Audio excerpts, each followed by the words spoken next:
কোনো ভাগ্যে কোনো জীবের শ্রদ্ধা যদি হয় তবেই তো সেই জীব সাধু সঙ্গ করায়। সাধু সঙ্গ হতে হয় শ্রবণ ও কীর্তন, আর কীর্তন ও শ্রবণে হয় জীবের অনর্থ নিবর্ধন। সাধু সঙ্গ সর্বশাস্ত্রে কয়, ছোট্ট একটু সাধু সঙ্গ জীবের সর্বসিদ্ধি হয়। আজ আমার 90 বছর বয়স। যখন মৃত্যুপথে শয্যার জন্য আমি রেডি হব, এই দেহ থেকে যখন প্রাণ পাখি আমার চলে যাবে, তখন দেখবেন এই খাঁচা থেকে যেদিন প্রাণ পাখি বেরিয়ে যাবেন, ছেলে আসবে আপনার কাছে, মেয়ে আসবে, বউ আসবে, কান্নাকাটি করবে, 2 দিন 3 দিনের জন্য কান্নাকাটি করবে।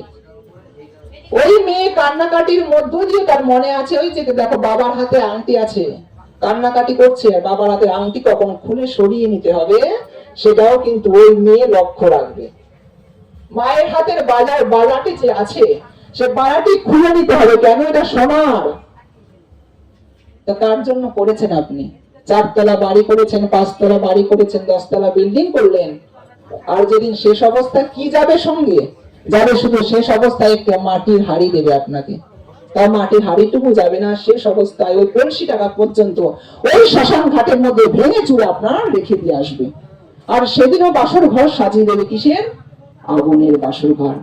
সেই আগুনের বাসর ঘরে এক মুষ্ঠ ছাই হয়ে যাবে, আর ছাইটুকু বিসর্জন দিয়ে আসবে, আর বিসর্জন দিয়ে পর্যন্ত গঙ্গার জলে স্নান করে অর্থাৎ শুদ্ধ হয়ে আসবে বাড়িতে, যে পুড়িয়ে এসেছি বাবাকে।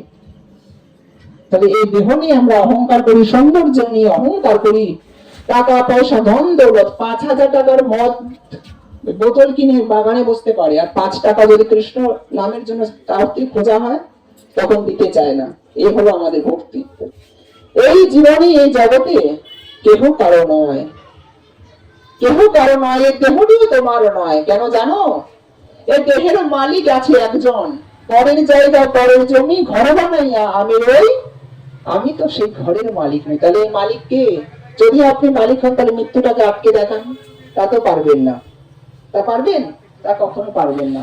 তো পরের জায়গা পরের জমি যদি নিয়েই আমি থাকি, তাহলে এই দেহের আমি হলাম কে? আমি হলাম এই দেহের ভাড়াটিয়া। যেদিন মালিক আমাকে বলবে এটা তল্পি তল্পা গোটা, সেদিন কিন্তু আমাকে তল্পি তল্পা গোটিয়ে মালিকের ডাকে আমাকে চলে যেতে হবে সেই জায়গায়। হরে কৃষ্ণ।